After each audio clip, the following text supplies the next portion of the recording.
बहन बेटियों को जो न्याय की लड़ाई है, जो आने वाली जो हमारी पीढ़ी है ना, हमने जो लड़ाई लड़ी, मुझे लगता है कि आने वाली 1-2 पीढ़ियों को और लड़नी पड़ेगी। जितने हमने अपने दम में, जितना हमारे में दम था, हमने वो लड़ाई लड़ी है। लेकिन जो सरकार ने हमारे से वादा किया था ना, उस पर सरकार खड़ा नहीं हो पाई। बड़े दुख के साथ कहना पड़ रहा है ये आज कि हमारी बेटियों को न्याय, मुझे नहीं लगता कि 1-2 पीढ़ी के जो अब आने वाली पीढ़ी है उनको भी लड़ाई लड़नी पड़ेगी, जब भी न्याय हो सकता है। सभी को नमस्कार। बहुत साल लगे ये हिम्मत बनाने के लिए, इस फेडरेशन के जो प्रेसिडेंट हैं उनके खिलाफ लड़ाई लड़ने के लिए हमें बहुत साल लगे कि हिम्मत बनाई और हमने ये प्रोटेस्ट किया। लेकिन आज सब आपको नतीजा पता ही है कि प्रेसिडेंट जो है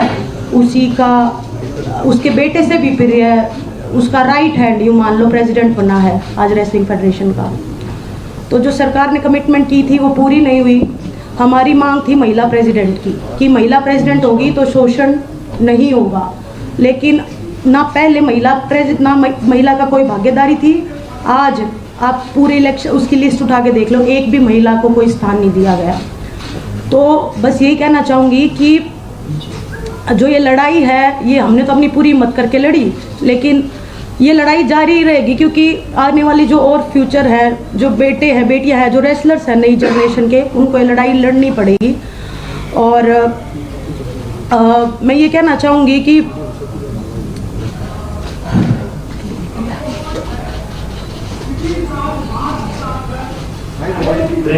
आप सबको पता है कि हम जैन में आए थे, लेकिन मैं एक बात आपको बताना चाहती हूँ कि हमने जब हर तरीके से कोशिश कर ली थी, उसके बाद हम दिल्ली की सड़कों पे आके बैठे थे।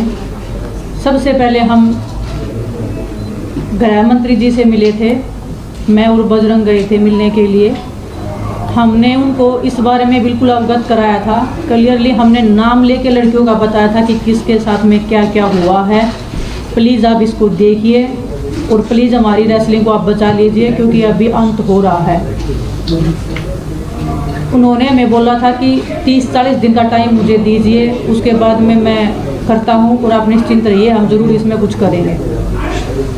3-4 महीने वेट करने के बाद में हम जंतर मंतर पे आए थे, हमने लड़ाई लड़ी थी, जो आप सब देख रहे हो, पूरे देश को पता है। आज जो फेडरेशन का जो अध्यक्ष बना है संजय सिंह, स्टार्टिंग से वो लोग बोल रहे थे कि हम बनेंगे, हमें पता थी, उसकी पावर पता है, उसका पोजीशन पता है। लेकिन दुख होता है कि देश में ऐसे लोगों को स्थान मिल रहा है, पद मिल रहा है। ब्रजभूषण का राइट हैंड है, उसके बेटे से भी ज़्यादा खास है, उसको प्रेसिडेंट में आना मतलब आने वाली लड़कियों का जो भविष्य है उनको फिर से शोषण का शिकार होना पड़ेगा, और जो चीज़ें पर्दे के पीछे होती आई हैं वो खुले में होगा।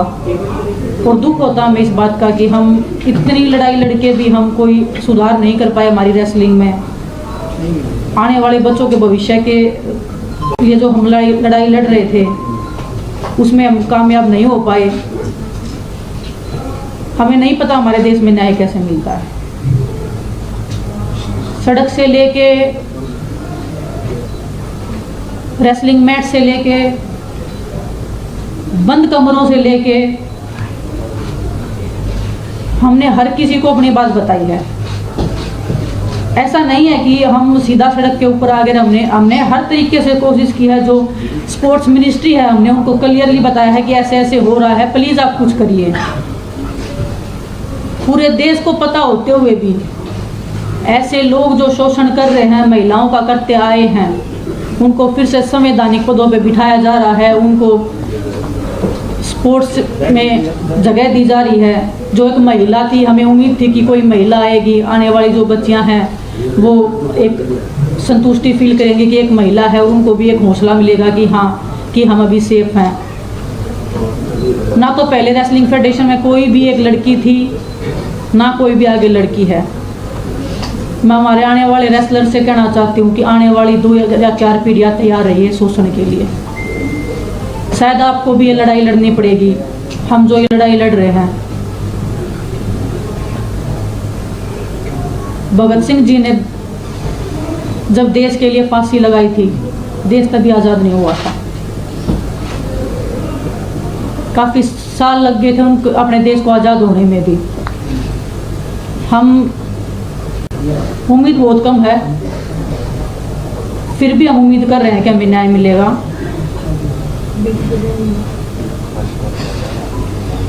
लेकिन बड़ी दुख की बात आज हमारे रेसलिंग का जो भविष्य है वो अंधकार में है। हमें नहीं पता कहाँ पे अरदास लगती है, किसके सामने जाके हम अपना दुख बताएं।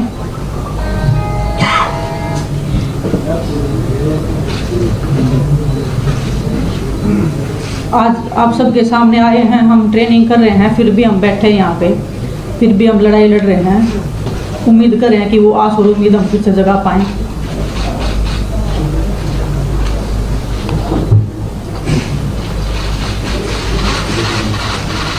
मैं आपको बताऊं, सरकार से ना तो हमारी पहले लड़ाई थी, ना हमारी आज लड़ाई।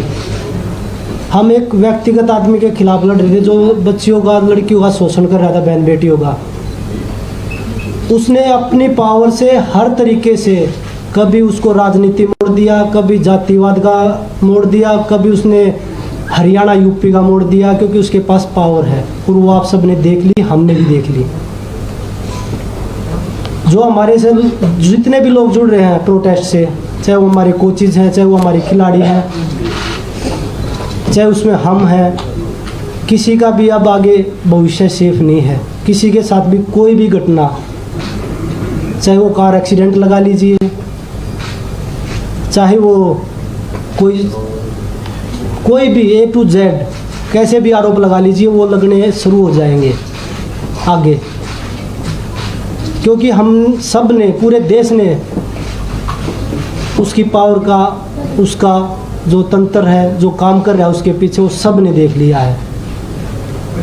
जिस तरीके से वो लोगों में अपना भ्रम फैला रहे हैं, लोगों को तोड़ने की। जब 20 लड़कियां स्टार्टिंग में आई थी, उनमें उन्होंने 6 छोड़ी, उनके भी पीछे एक एक करके सबको तोड़ने लग रहे हैं। तो इससे बुरा दौर क्या होगा देश के लिए। और मुझे नहीं पता, वो न्याय विनेश भी बोल रही थी, साक्षी बोल रही थी, कब मिलेगा ये लड़ाई। चलो हम लड़े, हम नहीं जीत पाए, लेकिन ये लड़ाई किसी न किसी को, जो आने वाली पीढ़ी उनमें, उनको भी किसी न किसी को लड़नी पड़ेगी। विनेश ने बताया, भगत सिंह को जब फांसी हुई थी तो उसके 20-25 साल बाद हमें आज़ादी मिली थी, लेकिन पता नहीं कुश्ती से आज़ादी हमें कब मिलेगी। अब हमारे रेसलिंग का कैरियर, हमें नहीं लगता कि आगे हम रेसलिंग कर पाएंगे या नहीं कर पाएंगे। क्योंकि जब उसी के लोग आ रहे हैं, वो जो बच्चे हैं जो उनके खिलाफ लड़ाई लड़ रहे थे, इतनी हिम्मत जुटा के वो आगे आए थे, इतने साल लगे उनको ये हिम्मत जुटाने में। जो हमारे देश की, जो गांव में, जो देहात में महिलाएं हैं, वो इस शोषण से गुजरती होंगी, तो वो भी तो देखती होंगी कि हम किसके सामने आवाज़ रखें। जब हमने पूरे देश के सामने, पूरी सरकार के सामने सारी चीज़ें खोल के रख दी, उसके बाद भी न्याय नहीं मिला, तो वो बहन बेटियां किसके सामने रखेंगे अपनी बातें। हमारे देश में मुझे नहीं पता कि राजनीति कैसे होती है, पर आज देख रहे हैं ना, सिर्फ जातिवाद, धर्म हो रहा है, धर्म यही होती है। मैं अपनी खुद की बताता हूँ, खिलाड़ी की क्या जाति होती है। हम अखाड़े में बैठ के एक थाली में रोटी खाते हैं, हमें जाति किसी की नहीं पूछते कि आपकी क्या जाति है, आपका क्या धर्म है। अगर मैं देखने लग जाऊं, जो मेरा पर्सनल ट्रेनर है वो मुस्लिम है, जो मेरा फिजियो है वो बनिया है, तो मैं तो ये ऐसे सोचूं कि भाई नहीं, हम तो किसी और को लेके आएंगे, उनके साथ हम एक ही थाली में रोटी खाते हैं।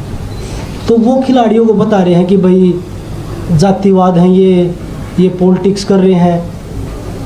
मैं आज पूरी मीडिया बैठी है देश की, अगर हम तीनों में से कोई भी किसी पार्टी के टच में हो या किसी पार्टी को ज्वाइन करना चाहता हो, कभी नहीं मिलेंगे हम आपको, किसी भी पार्टी के साथ नहीं मिलेंगे। हम राजनीति करने नहीं आए, हम अपनी बहन बेटियों की न्याय की लड़ाई लड़ने के लिए आए हैं यहाँ पे। तो वही बताया जो आगे जो हमारे साथ जुड़े हैं जितने भी लोग हैं बहन बेटियां हैं उनके साथ किसी के साथ कुछ भी हो सकता है आगे भी। अंत में हम तो 40 दिन सोए रोड पे, लेकिन मैं सभी तमाम देशवासी जो भी हमारे प्रोटेस्ट में आए, दूर दूर से आए, बूढ़ी महिलाएं आई, बहुत सारे लोग ऐसे आए जिनके पास खाने कमाने के लिए नहीं है, फिर भी हमें सपोर्ट करने आए। हम नहीं जीत पाए पर आप लोगों का बहुत बहुत धन्यवाद। और एक बात और कहना चाहूँगी कि लड़ाई लड़ी, पूरे दिल से लड़ी, लेकिन अगर प्रेसिडेंट बृजभूषण जैसे आदमी जैसा ही रहता है,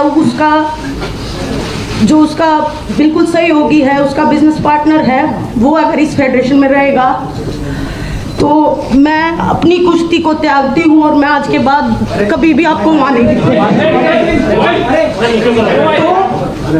बस सभी देशवासियों को धन्यवाद जिन्होंने आज तक इतना मेरा सपोर्ट किया और मुझे इस मुकाम तक पहुँचाया। धन्यवाद।